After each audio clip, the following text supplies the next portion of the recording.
Olá, Paulo. Olá, boa noite, Eu viva. não sei Estava, porquê. estava Tenho que... difícil.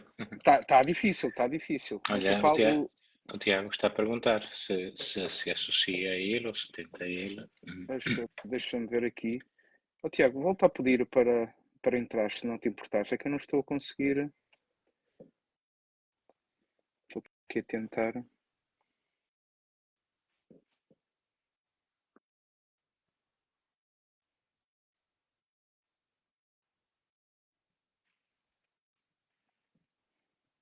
Ver se ele.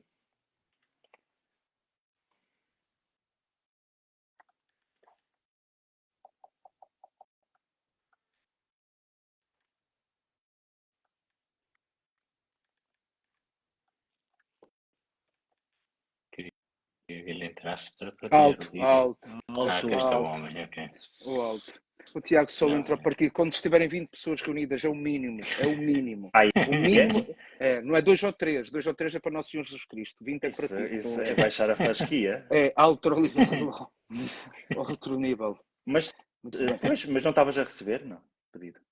Eu estava a receber, mas vocês não estavam a conseguir entrar. Tá É bem, que tá bem. não, neste círculo é Ah, qualquer um que entra. pois é, isso não é assim muito fácil, não. Hum. Agora deixa eu ver se eu consegui partilhar, só mesmo para ter O a certeza. som está bom já agora. Como? Sim, o som está ótimo, sim. Uhum. O som Sim, está. sim, também. O som está a funcionar assim, eu já consegui partilhar, sim. Sim, já está a partilhar. Ora bem, o que eu queria era conseguir ver os comments. Já estou a conseguir ver os comments, ok. Muito bem. Ok, deixa eu ver se eu Partilhem, consigo pôr os partilhem, comentários. partilhem. Já partilhei, estou só a tentar ver se consigo ver os comentários. Que é um bocado complicado, às É vezes que as não pessoas estavam aparece. com saudades. Eu Ah, já me senti. apareceu. Já apareceram os comentários. Ora, então, boa noite a todos e a todas. Finalmente já estou a conseguir.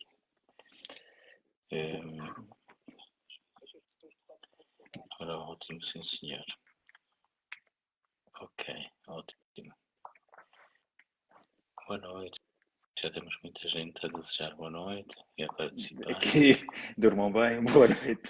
Boa noite, bom Boa noite. descanso, Tchau. bom descanso Bom para descanso, até todos. amanhã. Sim, algumas pessoas estão a pôr o telemóvel com o vídeo ao lado, que é para eu dormir melhor. Para dar aquele Entretanto, soninho. Adormecem à medida que o programa se vai desenvolvendo e é um grande serviço ao povo de Deus ajudar as pessoas a dormir, portanto. É o novo Oceano Pacífico. Sim, senhora. muito bem. O padre Muito bem. Tony Neres também já nos está a ver. Já também. Já está a Está. fumar. Ora, boa noite, Toninho. Viva. Cumprimentos desde Portugal. Isso era para dizer, Desde não a sei se era para dizer. Inglaterra. Desde a Inglaterra até Roma. O mar que vos separa. É isso. Pontos. Muito bem. Então, boa noite a todos e a todas. Nós estamos de volta, não é? A pedido de várias famílias e não só. E desta vez para falar, enfim, que é o tema do momento, a conclusão da fase celebrativa. Temos ainda a fase de implementação, é portanto não esquecer isso. Há momentos em estamos a falar precisamente sobre esta nova fase que se abre, mas deste documento final, que surpreendentemente foi, que é a conclusão desta fase celebrativa, destas duas sessões da 16ª Assembleia Geral Ordinária do Sino dos Bispos. Surpreendente porque foi aprovado no final da votação pelo próprio Papa. Não haverá uma exortação apostólica pós-sinodal, como é habitual, desde pelo menos 1974, não é sem precedentes, porque entretanto houve outros sinos em que não saiu um documento. Aliás, de 1974 a Evangelii Nuntiandi, essa primeira exortação pós-sinodal, e a partir daí todos os sinos tiveram uma exortação pós-sinodal.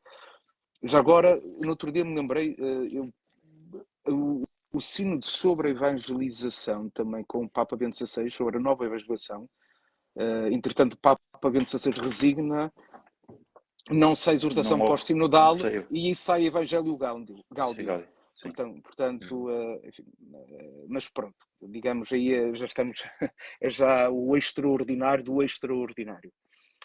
Eu li o documento já 2 vezes, eu não sou teólogo, não sou doutor, Ah, se calhar ia começar pelo Padre Tiago, não é? Que é doutor em Teologia Pastoral, eclesiólogo, portanto ensina eclesiologia, também poderá explicar o que é isso, não é? Esse palavrão eclesiástico, salvo seja. Quais são as tuas primeiras, assim, impressões? Não sei se imprimiste o documento, mas Não a imprimi, primeira percepção. não Não vale a imprimi. pena meter uma árvore abaixo por causa disso. Não é? Não, Não, só, com calma, mas ainda são 50 páginas, ainda é qualquer Sim, coisa. é muito longo. Diz-me uma coisa, não há em português, pois não? Não, Para já não. não, houve uma tradução de serviço, digamos assim, Ok. que foi apresentada aos membros da Assembleia Sinodal, mas não há ainda não há uma tradução em português, digamos, oficial. Pois, pronto. Bom, antes de mais, olá a todos, também que nos acompanham. Agora, ao retomarmos, depois deste longo período de férias, retomamos com, é curioso, com um tema que deu início a estas nossas conversas, que Exato. foi sobre, na altura, não é, quando estavas em Roma a participar no Sino, tivemos aqueles 3 encontros para fazer um balanço, e agora, passado este tempo todo, estamos a falar sobre este encerramento, vá lá, antes da implementação. E também nos pareceu importante, entre aspas, a partir do momento em que o documento, sendo ele até relevante, depois sei que nós também temos interpretações diferentes e modos de ler diferentes, mas não estando ainda disponível em português, se calhar também poderíamos fazer esse serviço de ir falando e explicando o que é falado, o que está escrito no documento, não é? Para mim é sobretudo dar algumas coisas que mais me surpreenderam, outras que me chamaram a atenção, e do que estar aqui a explicar, como Claro. habitualmente, não é? para falarmos. A primeira tem a ver com a mudança do imaginário.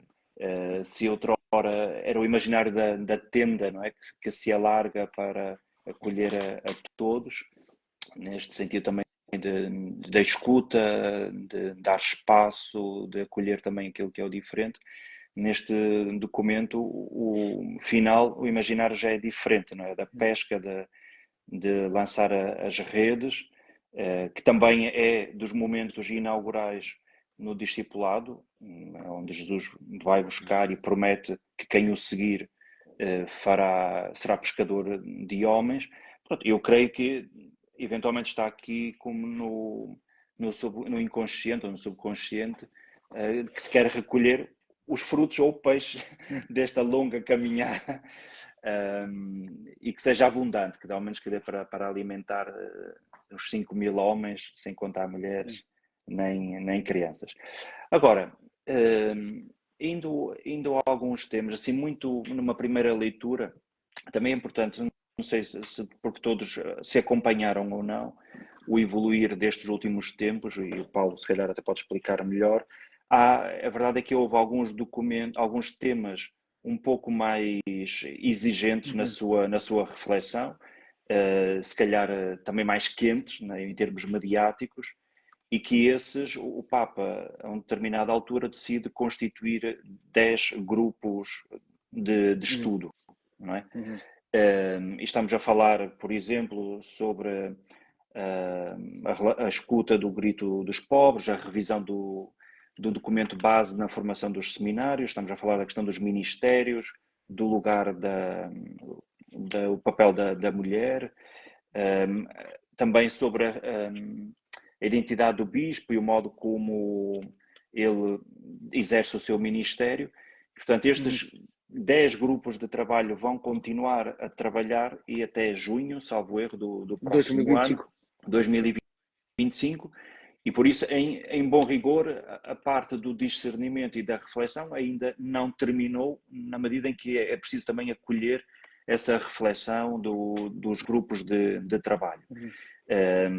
O que, ao mesmo tempo, este é o meu primeiro comentário. Alguns temas que tinham sido muito fortes, desde logo na escuta das dioceses, dos grupos diocesanos, recordo-me sobretudo deste grande tema do acolhimento àqueles que estão nas periferias, nas franjas estamos a falar de vítimas de algum tipo de discriminação, estamos a falar dos divorciados casados, dos casais homossexuais, que esse era um tema relevante e foi relevante, ao ponto que ainda também já falamos sobre isso, que do Dicasteiro para a Doutrina da Fé se falou daquela possibilidade da bênção, é omisso neste documento, não é?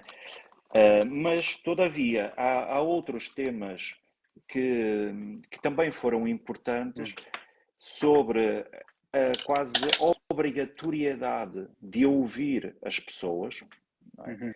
E isso é o fruto maduro da sinodalidade, que todas as vozes são igualmente importantes de serem ouvidas segundo aquele velho critério, não é? De que o que interessa a todos deve ser discutido por todos, e ao ponto de, em alguns momentos, se dizer que aquilo que poderia ser uma mera consulta, e já se calhar depois também podemos falar sobre isso, das necessárias alterações do Código de Direito Canónico, o documento, as proposições pedem que os conselhos que já, pelo menos esses que já existem, tenham caráter de obrigatoriedade. Portanto, acho que essa é uma das primeiras conclusões do documento, que escutar as pessoas, não a título apenas de consultivo, mas que se traduza numa decisão comum, e lá depois dá alguns critérios daquilo que possa ser o consenso, que é outra palavra forte destes últimos tempos, que seja uma coisa real, não é? Também me pareceu muito forte o tema da transparência e do prestar contas, seja a nível das dioceses, dos bispos, Tiago, só Diz-me. posso interromper, porque nisso que estás a falar, no número 102, como tínhamos também já falado, é muito preciso. Apresentei um conjunto de mínimos, considerados mínimos a assegurar, no número 102, para quem depois quiser ler o documento. Peço desculpa, continua. Sim, não. Esse parece-me também um tema forte. O tema que também já tinha sido abordado, por exemplo, na questão da formação dos seminários, volta aqui a trazerem, não é? Dizendo que é novamente necessário rever o documento base da formação dos seminários a Ratio Fundamentalis e dizendo que o modo como é feita a formação também deve ser mudada, desde logo com uma presença mais significativa de mulheres, digamos, um maior realismo na formação, que não sejam ambientes fora, quer dizer, herméticos. É preciso um contacto com a vida real, com a vida das comunidades, e também para um novo estilo de ser pastor, não é? Pareceu-me também interessante também é muito forte a questão a vontade do Papa e das pessoas de descentrar de Roma todos os processos, decisões, e porventura devolver ou dar mais força às conferências episcopais, não é? Para quê? Creio que é o reconhecimento da diversidade dos ambientes, não é? Eu acho que aí, só essa questão de centrar mais do que isso, é o reconhecimento, é não querer num abstracionismo quando falamos de Igreja Universal, mas que a Igreja é a comunhão de igrejas, não é? E, portanto, e uma valorização dos contextos de cada igreja local, não é? Da sua cultura, digamos, do caminho que está a ser feito. Claro que essa é uma das questões que depois foi também causou, digamos, alguma discussão no sentido saudável, era a questão, o poder de mudar algumas questões doutrinais, claro, não é? Claro. Porque depois isso é sensível, pensando, por exemplo, no caminho alemão, não é? Agora, eu não sei, Pablo, se queres também fazer a tua avaliação, pois... Sim, é melhor. Ora, boa noite a todos. Antes de mais, já há muito tempo que a gente não se encontra em conversa com as pessoas que nos acompanham, e é bom estarmos outra vez, não é? Aliás, já há muito tempo queríamos retomar, mas não tinha sido possível, e agora, na sequência dos trabalhos do Sínodo, achamos que era precisamente o momento de retomar estas conversas e estas partilhas. Nós hoje, de tarde, conversamos um pouco e partilhamos um pouco. Eu dei a minha opinião muito franca em conversa convosco, não é? Eu acho que o texto em termos de crítica literária, é fraco. É um texto maçudo, repetitivo. Tem expressões que se repetem literalmente 7, 8 e 9 vezes. Do género, é preciso ter atenção aos contextos. E esta expressão, este chavão, se repete, eu contei pelo menos em 8 números diferentes. É um texto que foi mal digerido, literariamente, tenha sido por falta de tempo, tenha sido porque, enfim, certamente que ali demonstra as várias sensibilidades e a necessidade de levar o documento até ao fim e, portanto, de aprovar o documento, mas ali nota-se que o documento necessitava de muito mais tempo. Está mal digerido, está mal processado, entrou numa linguagem de chavões a que estávamos habituados nos documentos pontifícios anteriores e que, entretanto, tinha desaparecido, o que é. E é importante levar a experiência sinodal às crianças, porque as crianças são muito importantes na vida da Igreja. Seguinte, e é preciso levar também aos jovens, porque os jovens são o futuro da Igreja. É preciso incluir na caminhada sinodal as pessoas que têm deficiências. E não podemos deixar de lado as famílias. E, portanto, temos um número para cada uma destes grupos. Não é? Portanto, voltou-se a um estilo de documento, na minha opinião, que em termos teológicos pastorais é fraco. Dito isto, ou seja, quanto à qualidade do texto em si, dito isto, o que me parece do documento é que o documento em si é um caderno de encargos muito grande para a Igreja. Mas é um caderno de encargos que é deixado à boa vontade de quem quer pegar nele. O que é uma coisa muito frágil. Ou seja,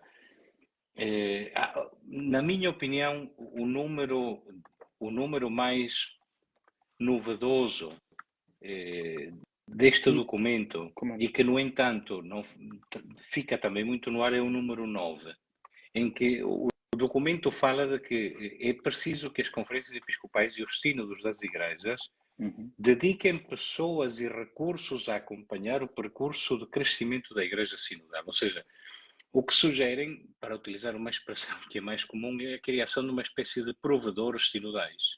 O provedor da sinodalidade, isto é, uma pessoa que dentro da igreja local ou na conferência episcopal se dedique a acompanhar os processos da sinodalidade para os tornar concretos, para que não acabe naquilo que nós tínhamos falado numa das nossas conversas, que é a retórica da sinodalidade. Isto é, agora o terço é sinodal, a via sacra é sinodal, a procissão do padroeiro é sinodal, não é? Então vai ser tudo sinodal, e quando tudo é sinodal, nada é sinodal.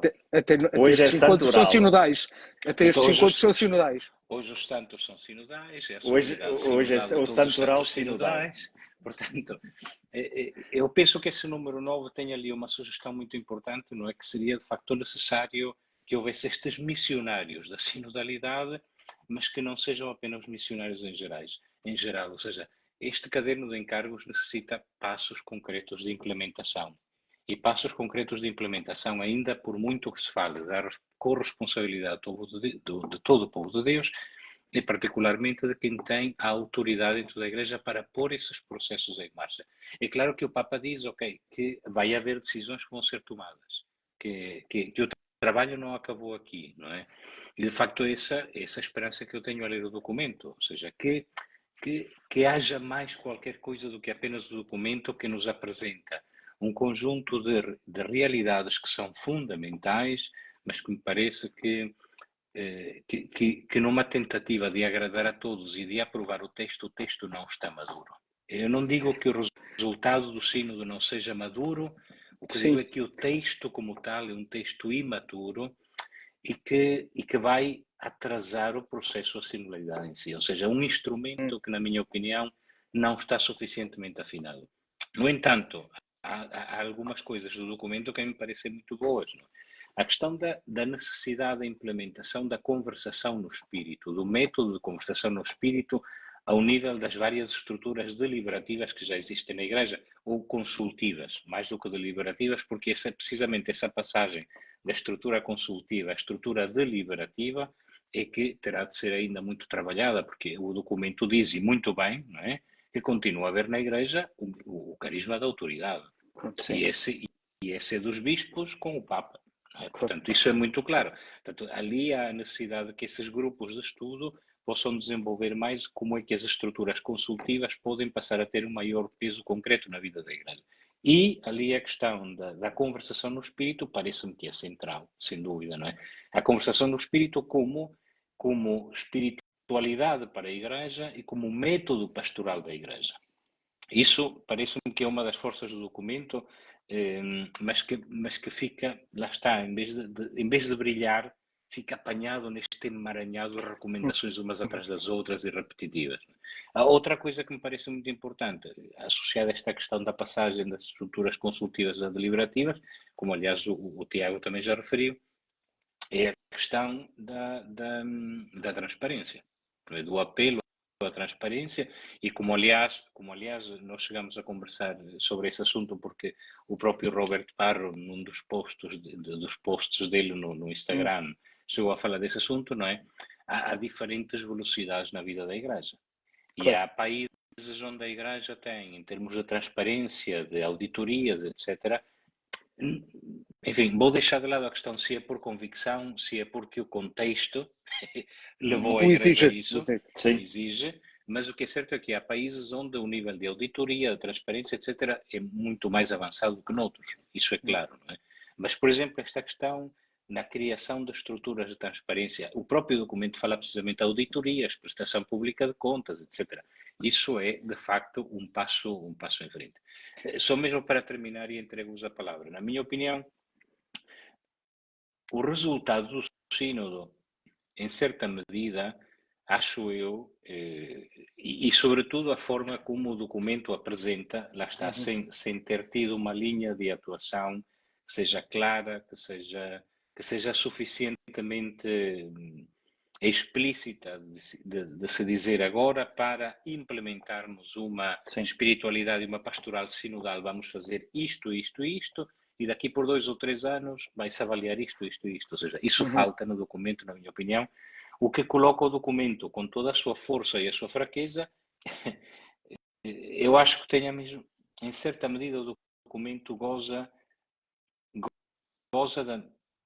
da condição da cruz de Cristo, que é, isto é, quem quer aceita e se deixa transformar pelo poder da cruz de Cristo, e quem se põe à disposição e à sombra da cruz de Cristo goza da graça e do poder de Cristo, e quem não quiser põe-se de lado e não recebe essa graça. Não é? Portanto, o documento, nesse sentido, sofre da fragilidade evangélica no sentido mais puro da palavra. Não é? Um pouco como diz São Paulo na carta aos Coríntios. Não é? Portanto, nós pregamos um Cristo crucificado, loucura para uns, escândalo para outros, mas para quem o aceita é sabedoria e poder de Deus. Não é? Portanto, quem quiser, aceita. E há aqui um caminho de sabedoria, de graça e de poder de Deus que se manifesta na vida da Igreja. Mas está, de facto, entregue este caderno de encargos à boa vontade de quem o queira abraçar. E às vezes, penso eu, ali seria necessário um passo um pouco mais largo. Não é? Mas, Pablo, para te tranquilizar, já há conversões sinodais, já quem se ponha. Não, há.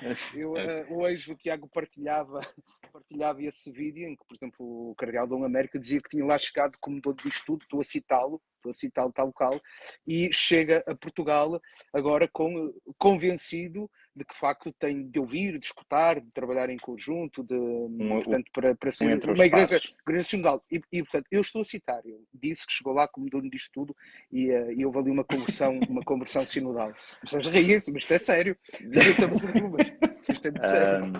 Mas eu queria dizer... Espero, posso claro, com certeza. Padre sinodal. Não sou padre sinodal. Tu és padre, estavas no sino, és padre sinodal.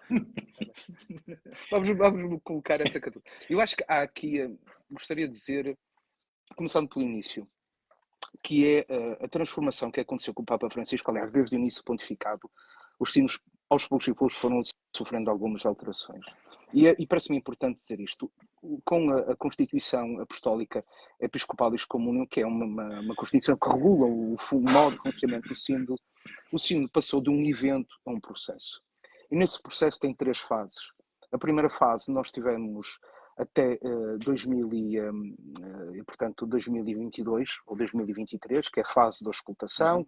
Tivemos da Igreja Local, depois tivemos a fase continental, com o documento a vir, portanto, aquilo que era preparado a regressar também às igrejas, a ser, digamos, depois a voltar novamente à Secretaria do Sínodo, até que tivemos esta fase celebrativa. E agora temos a fase de implementação.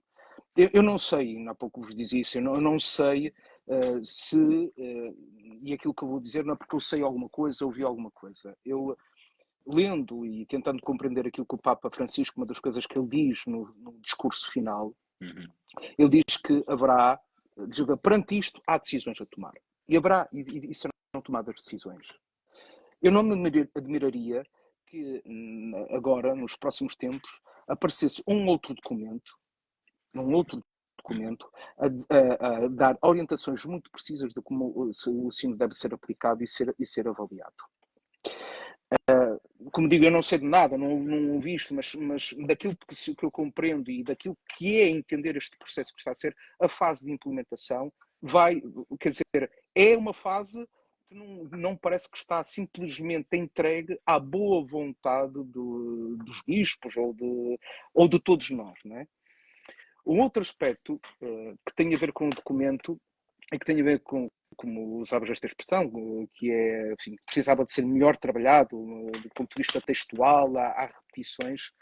Eu acho que é importante também para as pessoas compreenderem, e enfim, como testemunha privilegiada do curso dos trabalhos, que há duas coisas, logo me parece óbvias. A primeira é que nunca aconteceu isto, não é sem precedentes, mas a forma como é feita de o Papa chegar ali e dizer assim, é isto, publique-se, e este é o meu documento, isto já é magistério, não é?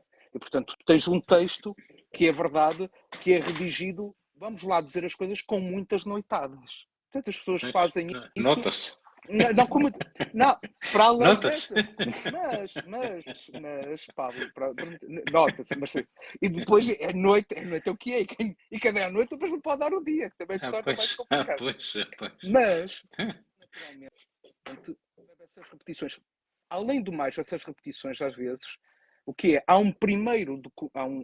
São as versões. Há um primeiro projeto de documento. Claro que numa exortação apostólica não acontecer isso, porque o texto ia ser devidamente trabalhado. E, portanto, eu acho que também é importante que quem nos está a escutar perceba, quer dizer, esse processo. Quer dizer, o facto de ter, quer dizer, do texto não estar assim tão amadurecido, tem precisamente a ver com que foi decidido, portanto, este é o texto.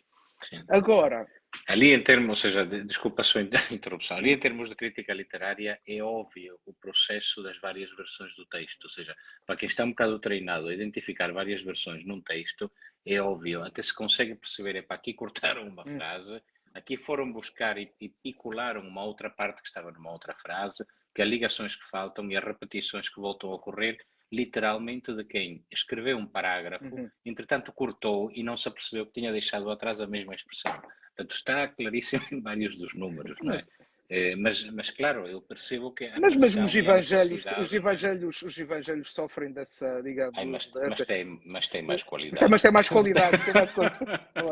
E são inspirados. Não, Pablo, nesse aspecto, eu também já vos disse, gosto mais na forma, tirando agora o conteúdo de lado, gosto mais da forma, até porque creio que corresponde melhor ao espírito daquilo que aconteceu, do documento conclusivo da primeira sessão. Okay? Sim. Porque na primeira sessão, basicamente,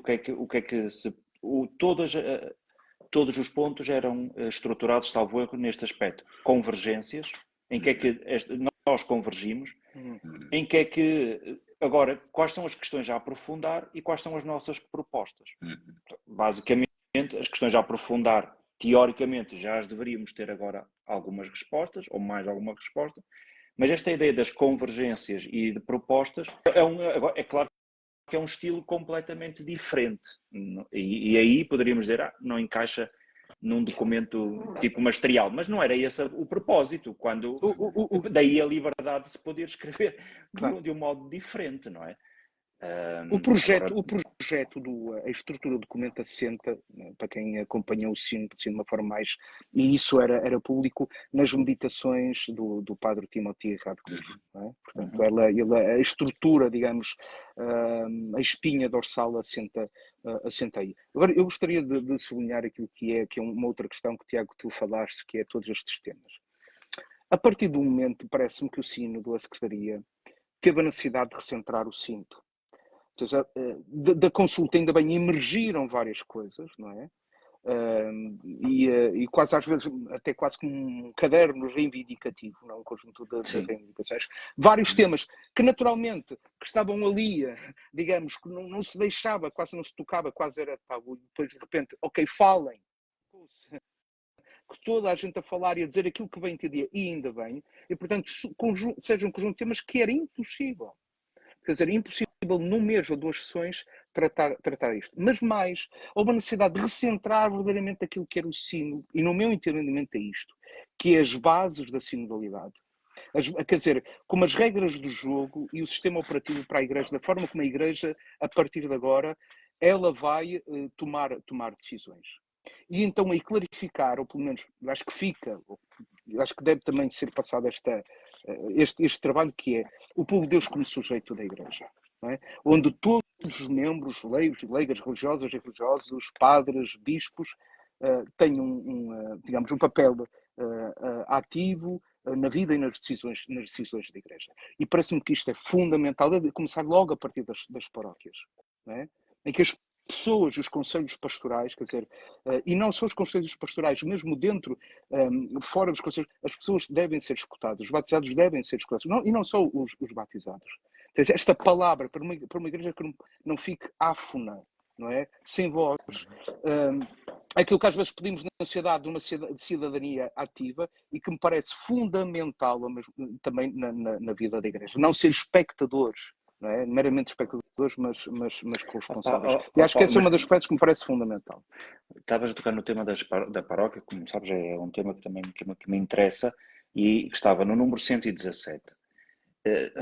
Sabendo nós que a paróquia é o lugar onde a grande maioria vive a sua vida cristã, não é? Esperava-se, digo eu, uma coisa mais robusta de como é que agora então isto da sinodalidade se deve mudar ou transformar as relações. Tanto é que está no capítulo sobre a transformação das relações. E repara, o que diz o número 117, uma das principais articulações da igreja local que a história nos entregou é a paróquia, a comunidade paroquial que se encontra na celebração da Eucaristia, é o lugar privilegiado de relações, acolhimento, discernimento e missão. As mudanças na concepção e no modo de viver a relação com o território pedem uma recompreensão da configuração.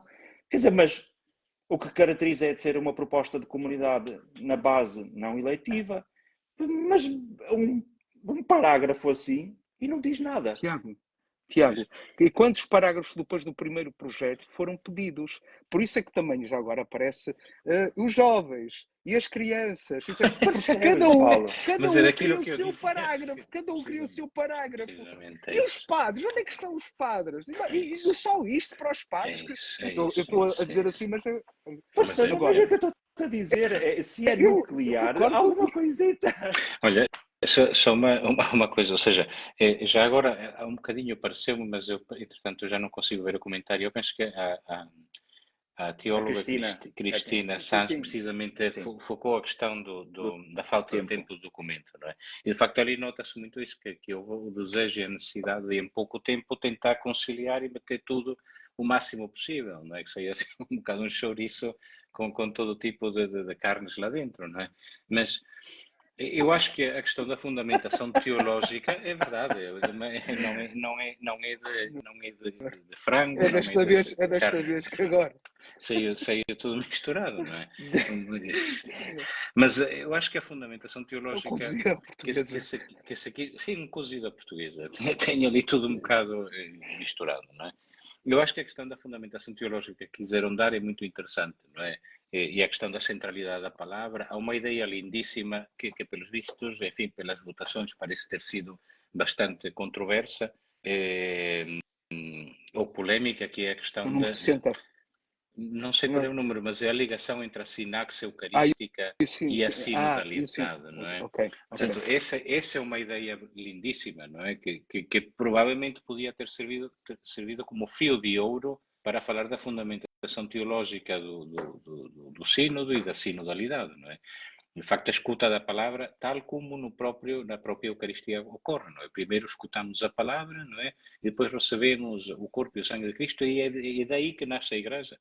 A igreja alimenta-se e toda a sinodalidade baseia-se nisto, na escuta da palavra e na recepção de Cristo, não é? Isso Que é o que constrói a vida da igreja, não é? Outra ideia que me parece também muito bonita no documento, que lá está, que se repete ad nauseam das mais variadas formas, não é? É a centralidade do batismo. Isso sim, está muito, muito bem sublinhada, não é? Talvez em termos literários, de forma um bocado... Que é a base do critério do povo de Deus, não é? Exatamente isso. Mas lá está, penso que talvez um pouco mais de cuidado no texto, e eu faço o mesmo voto que disse o Paulo, não é? Que venha a haver um outro documento que possa apresentar de uma forma mais programática e mais organizada estas intuições Porque, por exemplo, extraordinárias. posso dar um exemplo, eu acho que um número bem elaborado, agora para equilibrar a coisa, que eu acho que eu acho que vocês correm o risco de serem redatores, secretários especiais do próximo sínodo. Não, eu acho que correm porque... Não, mas isso era fazer atas. Não, eu peço desculpa pela parábola, pela metáfora do chouriço. Não foi muito feliz, mas portanto, isso já me põe logo fora de qualquer risco de vir a ser redator de coisíssima nenhuma. Eu acho que não. Eu vou mais uma vez só ler porque como não há o acesso, não está ao documento, não é muito democratizado, não é? O número 77, que fala sobre os leigos, diz aos fiéis leigos, homens e mulheres, é necessário oferecer mais oportunidades de participação, explorando também formas de serviço e de ministério em resposta às exigências pastorais do nosso tempo, num espírito de colaboração e corresponsabilidade diferenciada. Do processo sinodal emergem, de modo particular, algumas exigências concretas às quais são necessárias dar resposta de modo adequado aos diversos contextos. E então depois enumera quais são esses contextos, não é? Ou melhor, essas formas de participação. Uma participação mais ampla dos leigos e leigas nos processos de discernimento eclesial em todas as fases dos processos de decisão, não é casual, não é? Portanto, é elaborar e tomar as decisões e que os leigos façam parte disso, porque muitas vezes, acho que no melhor dos casos se envolvem os sacerdotes na tomada de decisões relevantes para a diocese, mas no caso dos leigos também é importante. Um acesso mais amplo dos leigos e leigas a lugares de responsabilidade nas dioceses e nas instituições eclesiásticas, incluindo seminários, institutos, faculdades teológicas, em linha com as disposições já existentes, um maior reconhecimento e um sustento na vida e nos carismas de consagrados e consagradas, e um aumento e um crescimento do número de leigos e leigas qualificados que desenvolvam um papel de juiz, não é, nos processos canónicos. Portanto, aqui parece-me, lá está, são linhas minimamente concretas, pistas para serem trabalhadas, pistas. E aquilo que tu dizias, eu acho que de facto é importante que haja um documento. Estou convencido e também já mais ou menos trocamos essa impressão, que há se calhar aqui dois ritmos. Um que é necessário ainda continuar, que é o da mudança da mentalidade, e esse de facto demora, é transversal, mas demora a todos. Mas o outro, a tomada de decisões também, em termos de igreja, tem que ser regulamentada, e tem que ser regulamentada através de normativas no Código de Direito Canónico, e pelos vistos, aparentemente, o grupo dos canonistas está a trabalhar bem, não é? Ou pelo menos está aparentemente empenhado. Porque isso era uma das, vamos chamar de críticas, que é entre aquilo que eram horizontes, boas intenções ou expectativas, por exemplo, que o Papa lançava, mas que depois não se traduziam em normativas concretas. E neste caso, se calhar poderemos estar perante uma das reformas mais relevantes do Código de Direito Canónico desde os anos 80, não é? Que é a última versão, ainda que a coisa haja sempre mudanças. E, por exemplo, um dos aspectos eles tocam concretamente, é que esta formulação que é dúbia, dá margem para não o fazer, quando a expressão é tantum consultivum, é meramente consultivo. Consultivo. É meramente consultivo. Esta adjetivação do meramente pode ser interpretada, pronto, Se quiser só para consulto, se ouvir. quiser não consulto, não é? Pronto, mas também é só mesmo para ouvir, não é? É só mesmo para ouvir. E aqui, e já este documento diz uma coisa interessante, que é quase um imperativo moral, um imperativo, desde logo, moral, que se a maior parte das pessoas, não ao estilo democrático, mas num estilo de quem fez um correto discernimento, não pode ser irrelevante se alguém de bem, ou uma comunidade que está de bem, que entende ser um caminho, ser este, que seja irrelevante. A decisão final caberá sempre ao bispo. Claro. Mas não se pode ignorar aquilo que é dito. Não é? E este meramente consultivo poderia dar aso a isso, a quem não o quisesse. Claro. A outra, precisamente a seguir ao número 77, vem uma das ideias que também foi bastante polémica, pelo menos em termos das votações, não é? Foi um dos pontos que teve mais votos contra, que é a questão do Ministério do Acompanhamento. A dos que teve mais votos contra foi o número 60. Sim, das diaconisas. sim. A questão das E este foi um dos... diaconisas. Sim, exato, sim. E este também foi um dos que criou, enfim, algum desconforto, pelos vistos, não é? Mas que de facto é uma realidade que em muitas igrejas locais já se pratica, sobretudo na França. Na França e aqui na Inglaterra também tenho visto em várias dioceses o serviço de escuta. Vocês ali em Braga também o têm, não é? Sim.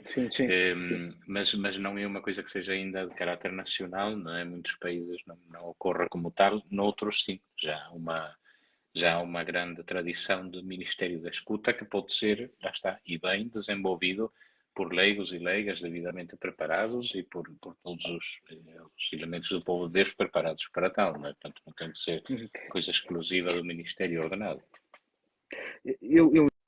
Há pouco falávamos, antes de entrarmos em direto, eu falava deste documento não escrito, e também está aqui connosco a Cristina, que depois também poderá, não sei se quiser comentar isso, que é esta experiência ao longo de para alguns mais de 2 anos, estas duas assembleias. Eu penso que isso dará muito fruto no futuro. Não só a experiência, quer dizer, a experiência de todos, de leigos com bispos, de teólogos até entre si. Creio que muitos deles levam esse entusiasmo para as suas igrejas e, portanto, terão um papel ativo. E há sinais que me parecem também interessantes nesse sentido, até aqui em Portugal. Já temos a rede sinodal, ela nasce em razão do sino, depois também com a Jornada Mundial da Juventude, que temos um leigo à frente, que é o Rui Saraiva, depois muitas outras pessoas, na qual eu também me sinto e faço parte e me entusiasmo com esse trabalho. Mas, por exemplo, tivemos logo a seguir isto tem a ver com a implementação na Universidade Gregoriana, digamos, um congresso, né? Nós temos presente o Cardeal Ulrich, o Mário Grec, Dário Vital e outros, não é? Temos agora, por exemplo, em Portugal também o Ponto SJ organiza esta conferência sinodal, e não é só retórica, não é?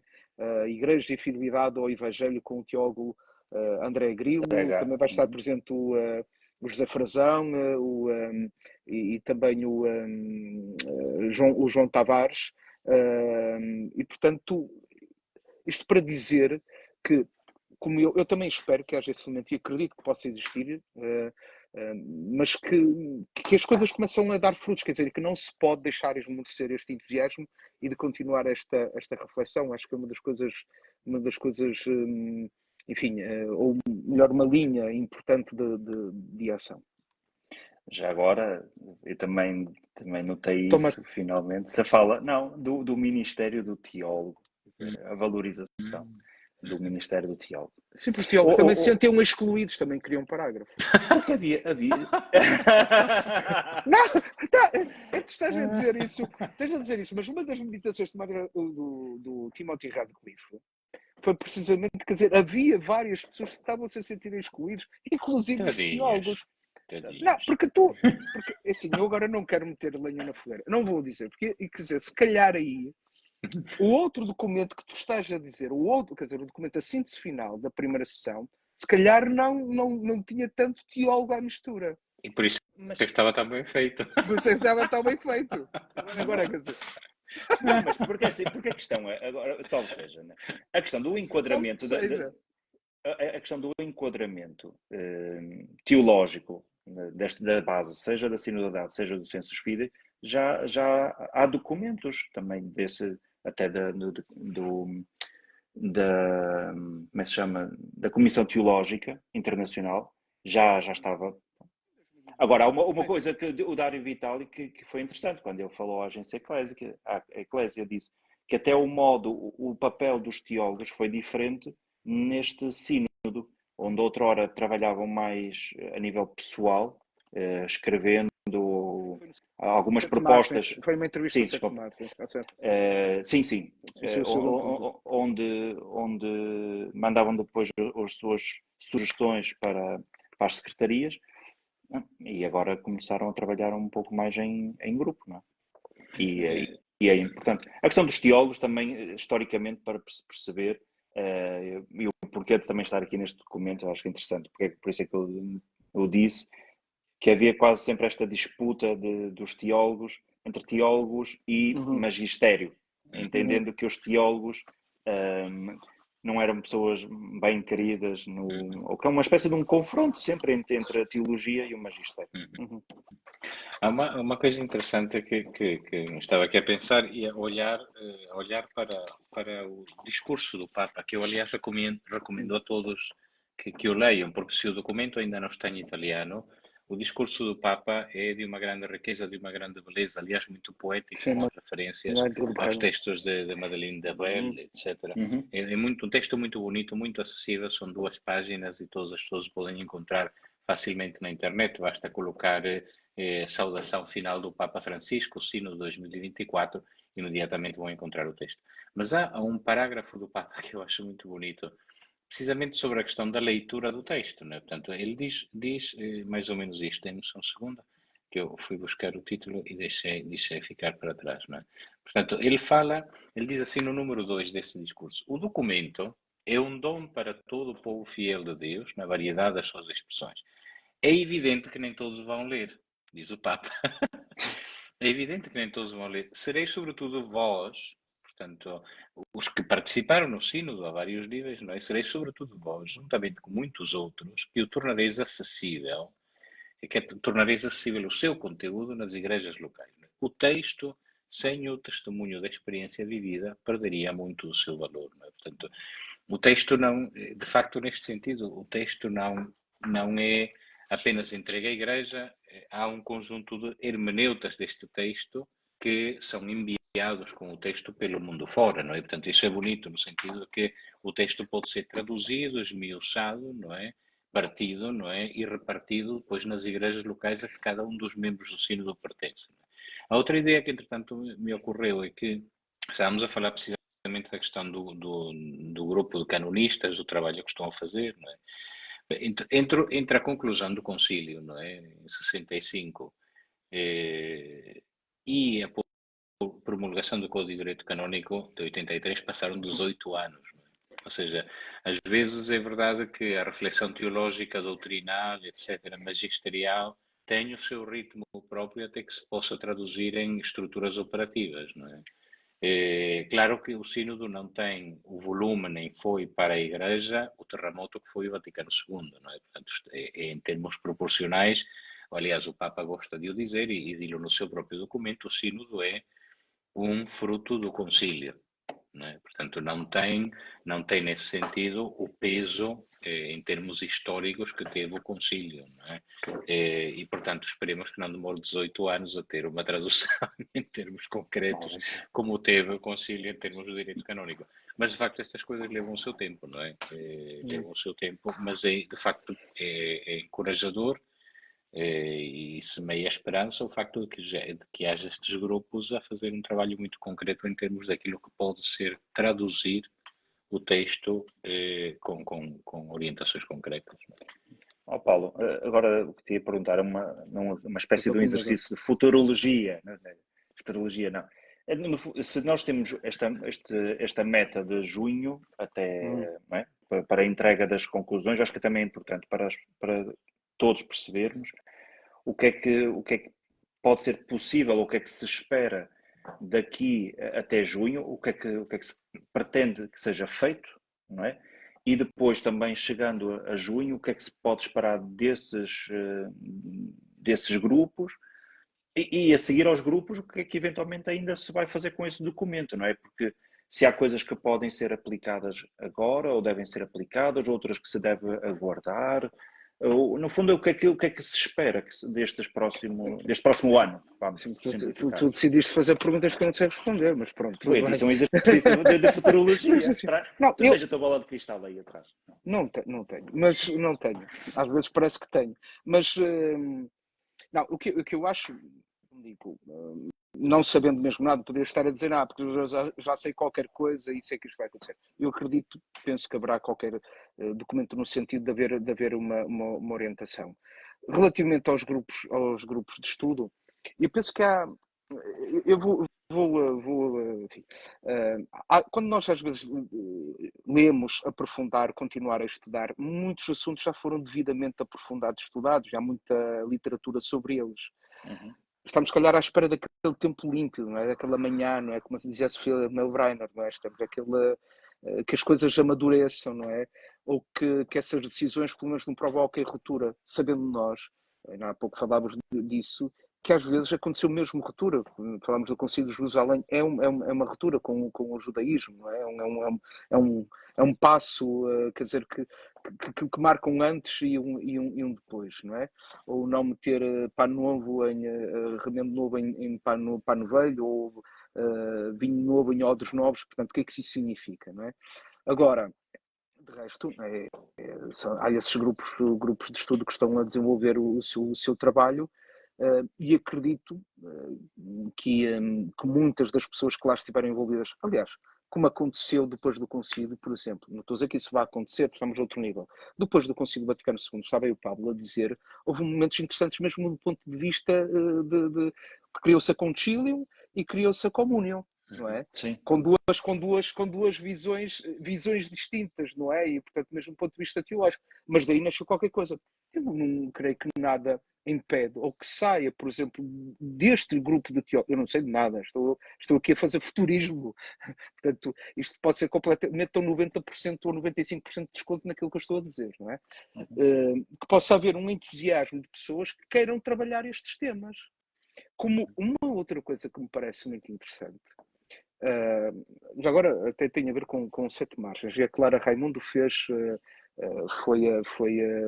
cobrir esse congresso que aconteceu na Universidade Gregoriana, e ela falava do entusiasmo com que essas pessoas mantinham, quer dizer, até pareciam que não estavam cansadas, porque de facto os trabalhos cansam, e quem passou pelas... Quem lá está, de facto, aquilo não é esgotante, mas exige mesmo muito de quem participa, está ali de corpo e alma. O entusiasmo do Dário Vitale, que ao mesmo tempo ele também temia que porque alguns acham que isto é uma moda, a sinalidade, não é?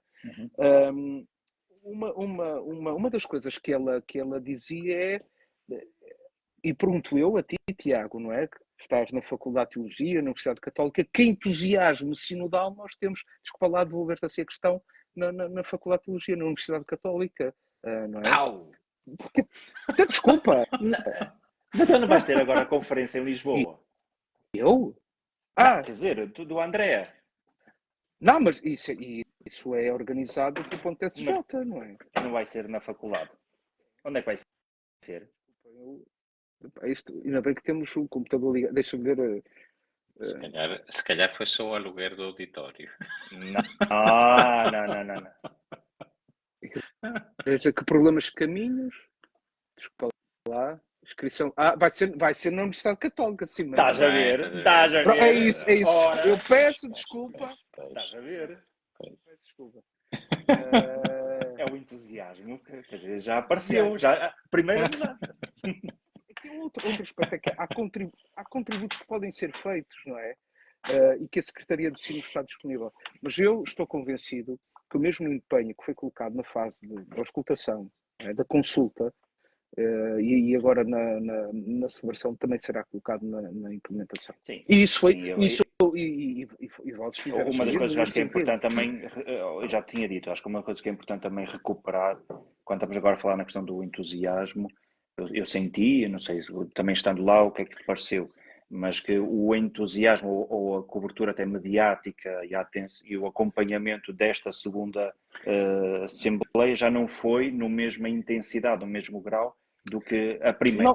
Não foi, Olha, Tiago, mas porquê? Porque os temas que vendem, desculpa lá dizer assim, Sim. ou que fazem as pessoas clicar para ler, ou comprar, ou ver, ou ouvir, são esses os temas considerados controversos, fraturantes. olha, Depois o resto sabes, não... eu também estava com essa mesma impressão, mas houve uma coisa que hoje me fez, pelo menos moderar essa mesma impressão. Ou seja, eu também tinha a ideia que havia e há, certamente, porque isso é normal, os processos humanos são assim, somos o que somos, cansamos-nos e por vezes é necessário renovar o entusiasmo e as energias, etc. É uma dinâmica muito humana. Mas, portanto, há cansaço, nota-se de várias formas, mas houve uma coisa que, ao ler o documento, sobretudo, após o número primeiro, que é um número muito introdutório, logo o número 2, no princípio, quando eu li, deixou-me uma sensação de um certo amargo na boca, não é? Uhum. Que é a questão, o número 2 fala precisamente do momento histórico que estamos a viver. Sim. A quantidade de conflitos e de guerras que estão a ocorrer simultaneamente no mundo. As crises e, portanto, as várias situações dramáticas que podem vir a ser muito delicadas em termos de futuro. Sim, temos umas eleições à porta que vamos as ver. eleições nos Estados Unidos, mas acima de tudo, quando o sínodo começou, começou com o ataque do Hamas. logo, não, queria dizer, quando o sínodo começou há 3 anos, ainda não tinha começado a guerra da Rússia e da Ucrânia. Entretanto, começou a guerra. E não só isso, entretanto, está a completar-se um ano De Gaza. completou-se um ano não é, da guerra em Gaza, não é? Portanto, o panorama mundial nestes últimos 3 anos tornou-se muito mais cinzento, não é? E, portanto, há preocupações humanas, sociais a nível mundial que pesam, e isso o número 2 o apresenta de forma muito bonita. Penso que nem sequer o cita, mas é literalmente aquilo que diz a Gaudium et Spes, não é? As alegrias, as tristezas. Cita. Cita, pronto. Sim. Portanto, Cita. são os sofrimentos, as alegrias, as tristezas, as esperanças, os dramas da humanidade são os da Igreja. E, portanto, é normal que o sínodo não pudesse ter o mesmo nível de entusiasmo, de alegria, de sorriso que tem num mundo que neste momento está tão cheio de dores e a sofrer tanto. Sim. E, portanto, isso a mim mudou uma perspectiva ao ler o documento e se de facto não podemos aliar-nos como igreja, e o facto que tenhamos um semblante mais triste e mais carregado é porque o mundo tem hoje um semblante mais triste e mais carregado do que aquilo que tinha há 3 anos. E a igreja não está e não pode estar de maneira nenhuma aliada a esta realidade. Não é? Ao mesmo tempo, é um sinal de profecia, e também se fala aí no documento de profecia social de, Sim. apesar das nossas diferenças, das divergências entre nós, é possível o diálogo, é possível chegar a consensos, é possível, digamos, abrir caminhos de esperança e novos horizontes. Eu acho que isso também o sínodo passa, não é? E, aliás, o António Spadaro, já na primeira sessão, por causa tinha rebentado a guerra na faixa de Gaza, ele falava o que é que pode significar, não é? O sínodo nestes tempos, não é? Que luz pode ser, não é? Que sinal pode ser para o mundo de hoje. Mas a verdade é essa. E isso, a Igreja, como nós sabemos, não fica indiferente, não é? A polarização que nós sentimos na sociedade civil, ela depois também se manifesta na própria Igreja, não é? E daí, aliás, desde o início, essa para mim foi uma das coisas, ou a partir de um certo momento, quer dizer, acreditar neste caminho, porque eu acho que é, usando uma expressão de alguém que eu achei imensa piada, é o extremo centro, não é? Quer dizer, temos extrema-direita, pode ser o extremo centro que nos leva de diálogo, de escuta, de compreender o outro, não é? De curar feridas, porque também muitas vezes a verdade, a liberdade interior é fundamental para tomarmos decisões e para sermos conduzidos por Deus, não é? e por isso, nesse aspecto, eu acredito neste caminho, porque acho que ele reflete a vida da Igreja, porque, enfim, se o discernimento é bem feito, é para realizar a vontade de Deus, portanto, não há, é isso, não é? É isso que nós esperamos, ou nós desejamos fazer. Estava na hora, pá. Está na hora. Eu só gostava de partilhar convosco, é para fazer inveja, não, estou a brincar. Esta foi uma oferta que o Papa Francisco deu a todos os participantes no Sínodo. Isto é impresso em algodão, me parece que é impresso, e portanto está no Palácio Apostólico, que é a descida do Espírito Santo, não é? Reunidos no cenáculo, não é? E portanto é uma bela oferta, não é? Que o Papa Francisco fez a todos os participantes do Sínodo, fez outras também livros, e já agora deixar algo que me impressiona do Papa Francisco. Deixa-me partilhar assim 2 aspectos que não são propriamente, desculpa lá, não caias, anedóticos, que é, primeiro, o Papa Francisco nas congregações gerais não só chega sempre com bastante antecedência, quase 30 minutos, e quem quer vai lá, há gente que vai todos os dias lá, não sei se existe. Tu vai lá, fala com ele, pede como eu, chateia para assinar, olha aqui, mete aqui uma assinatura sua aqui neste Sim, livro. é isso que eu ia Com dizer. sorte, Quer dizer, com que é sorte isso que até eu o ia dizer. convido a ver se o próximo pregador das 7 últimas palavras dos congregados. Pode ser. Isso, mas depois há uma que estava connosco que lhe perguntou: o Santo Padre precisa de muita paciência, e ele diz assim: Deus também é muito paciente comigo. Deus também é muito paciente comigo. Mas há uma outra muito gira que tem a ver connosco portugueses, acho que nos devemos sentir felizes por isso. Que foi, e o Tiago vai ficar especialmente feliz com isso, que é, mesmo no fim, depois da foto de grupo, estava o Dom Virgílio, para quem não sabe que é Bispo de Coimbra, estava a Leopoldina, e disse, eu disse, vamos ali tirar mais uma foto, a foto final, é praticamente a penúltima foto. E lá fomos, colocamos ali ao lado. E Dina vira-se assim para o Papa Francisco: Santo Padre, nós gostamos muito, mesmo muito de si. E ele responde: e eu gosto muito de pastéis de nata. Em português, eu gosto muito de pastéis de nata. Portanto, ficamos a saber.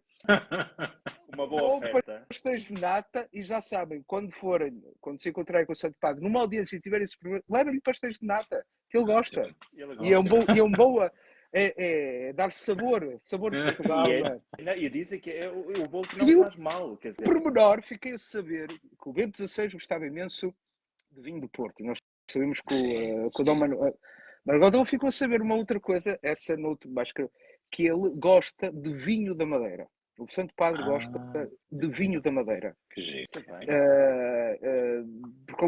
Portanto, é isso. Vinho da Madeira também. Com uma nata. Tem bons gostos. Com uma nata, ele sabe. O vinho da Madeira com uma boa nata. Nata, meu Deus. Olha, eu também agora a despedir, também queria lembrar e convidar, é um evento que vamos receber no dia 19 deste mês, é uma terça-feira, às 21 horas no Espaço Vita, o Thomas Alick, também um participante do Sínodo, para falar sobre o tema, digamos, da sua partilha, ler os... Ele foi convidado, desculpa lá só precisar, Tiago, na fase continental para falar, mas ele não participou do Grande do Sul. Ou ler os sinais dos tempos. Portanto, ainda nesta mote do discernimento e de como perceber estas coisas. Sim, dentro do espírito da sinodalidade, é organizado pelas Paulinas, pelo Espaço Vita e pasme-se, pela Universidade Católica. Peço desculpa, Universidade Católica. Eu despedia-me, se calhar, recordando que acabamos de celebrar Todos os Santos, e amanhã, dentro de um par de horas, estamos a celebrar todos os defuntos, não é? E por isso, recordando sobretudo tantas situações de morte no nosso mundo, não só da guerra, mas basta pensar o que está a acontecer agora na Espanha, não é? Sim. Com mais de já 200 vítimas em Valência, não é? rezamos por todas as vítimas, não é? E amanhã particularmente intercedemos por aqueles que partiram e sobretudo por aqueles familiares e amigos das pessoas que nos acompanham Claro. nestes programas e que tenham perdido alguém nos últimos tempos. Rezamos por todos. E uma boa noite. Bom, boa noite a todos. E Boa continuação de noite. bom sino. É isso, é isso. Um abraço a todos. Tá, um abraço. Obrigado a Obrigado, todos boa por nos noite. acompanhar. Boa noite, boa noite.